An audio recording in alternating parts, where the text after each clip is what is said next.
performance, and he starts fourth ahead of Maverick Vinales and Johan Zarco, who complete the second row. It is going to be full throttle, lights out. We're underway here in Argentina for the Tissot sprint. Frankie Morbidelli got a really good start from fourth place in the factory MR. Morbidelli might lead the first corner. He does. What a start by Morbidelli. He gets a little bit hot out wide. Alex Marquez, the poleman, sweeps back on through. But what a start by Morbidelli.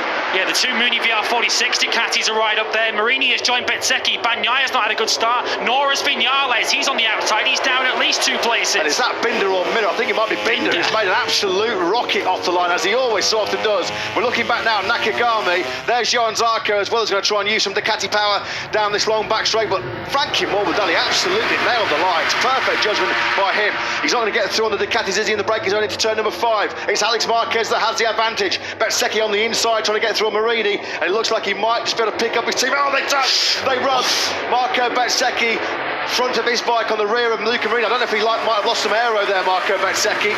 So with all of that, Brad Binder is up 11 places off the grid. He started 15th, he's now 4th, he's up behind Marini, he's sideways into turn 6. Then we've got Bagnaia and Vinales, who are both struggling. Bagnaia down to 7th. Morbidelli using the tight line and the corner speed of the Yamaha. He got up the inside, he picked up Alex Marquez going through turns 7 and 8. Oh, Joan Mir. Joan Mir's new adventure with the sprint here has gone home. Look at Marquez had a massive shake there. Coming through the fast turn 3 and 4. He had to shut the throttle. Through came Brad Binder, albeit briefly. Although Binder will have the inside line. Vinales gets through on Bezzecchi. Oh, you can't take your eyes off this, can you? There's bumping, there's barging, there's pushing, there's shoving. And Morbidelli still leads. That was Vinales nerfing Bezzecchi wide into turn 5. Vinales now is 7th. Aleix Espargaro is now leading it pretty. He took advantage of all of that. We're on board now with Bagnaia taking Alex Marquez, or at least trying to. Bagnaia, the world champion, 5th. Frankie Morbidelli's best qualifying session this morning in 4th.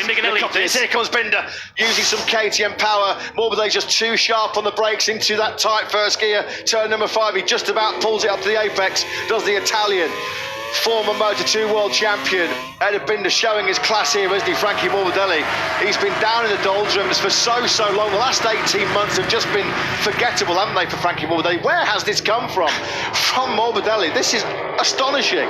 He's wide though there through turn 7 as Binder leans on Morbidelli. Morbidelli will have the inside line now for turn 9. If you can guarantee one thing, Frankie Morbidelli, seeing this opportunity, won't give this up without a fight. Yeah, and he's not scared to swap some paint. I remember he had some big battles. Here comes Binder through then, coming through this fast, flat out 4th gear, turn number 11. Morbidelli was used to swapping some paint with Zarco back into Moto2 days.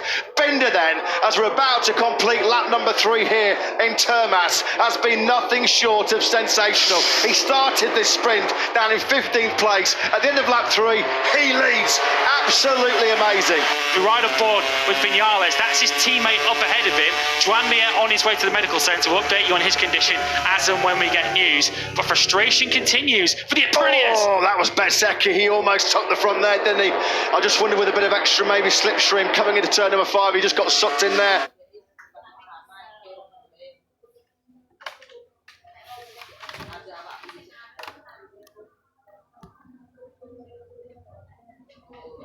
In the braking zone, Bagnaia finds a way through Alex Marquez. Bezzecchi did really well to hang on to that Ducati there, because that Marini. front had Marini trying to find a way through. Bagnaia, where you look, there's just tasses galore going on everywhere.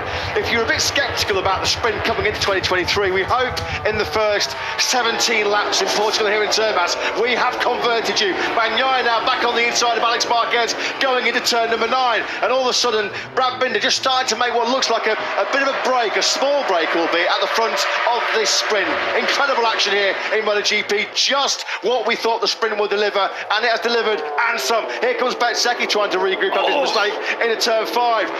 He's squeezing Alex Marquez on the outside. Bezzecchi did get through. There was not a lot of room there, but Marco Bezzecchi will take that 5th place.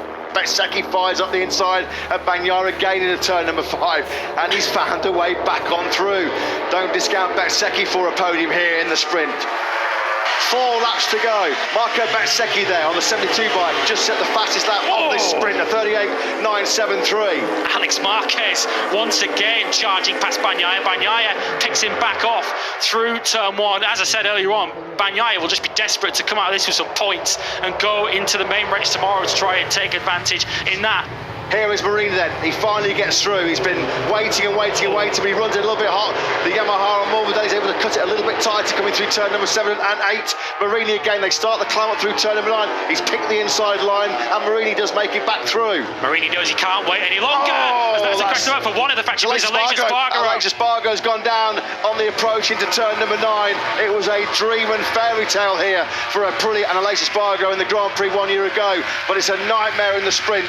He's down at turn 9, having started P9. Oh, Bezzecchi, that's aggressive. He picks up Morbidelli there, coming through the tight turn 13, through 14 there go. Binder's already over the line, a short dash to the finish line.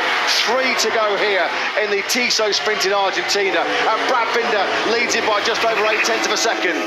That's what happened to Aleix Espargaro. It's easily done through turn 9. He disappears out of what was 7th place. But the Muni VR46 Ducatis battling amongst each other, but they both, particularly Bezzecchi, look like they've got the pace to chase after Binder, but they're running out of time. He's got to get through here on Marini. Side by side they go down the 6-gear sweep. About 345 kilometres an hour now. Bezzecchi had to do that. If he's going to have any hope of hunting down Binder, he had to make that move rapidly on Marini. He wasted no time whatsoever, did he? So now then, Bezzecchi in 2nd place. He's got 2.5 laps, time on his side. Wow, out of shape.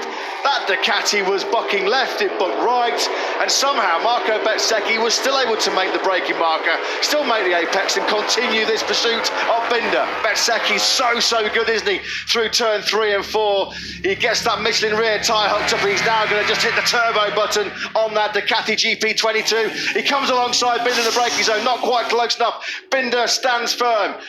11 corners to go here in Termas. Unbelievable. Binder is riding on the absolute ragged edge. If you can outbrake Brad Binder to win a race, then you deserve it. Marco Bezzecchi, you can see he's able to carry that tighter line. Can he get within touching distance into turn 7? No, he can't. I think it's all going to come down to 13 and 14. Oh, Binder was just running out a little bit wide there. Morbidelli desperately hanging on to what would be an excellent 4th place. That's where he started. Time is running out here for Marco Bezzecchi in this sprint. They come now through turns 9 and 10, through the tyre punishing turn number 11. It's Binder from Bezzecchi. Who's going to have the advantage? Will Bezzecchi be close enough for a daring late lunge into the final sector? He's building. Binder, inch perfect though, isn't he? Through turn 12, and he looks like he might have this one covered. He slams the door shut in Bezzecchi's face. It looks like Brad Binder. What a victory. Binder brilliant in the Tissot sprint in Argentina.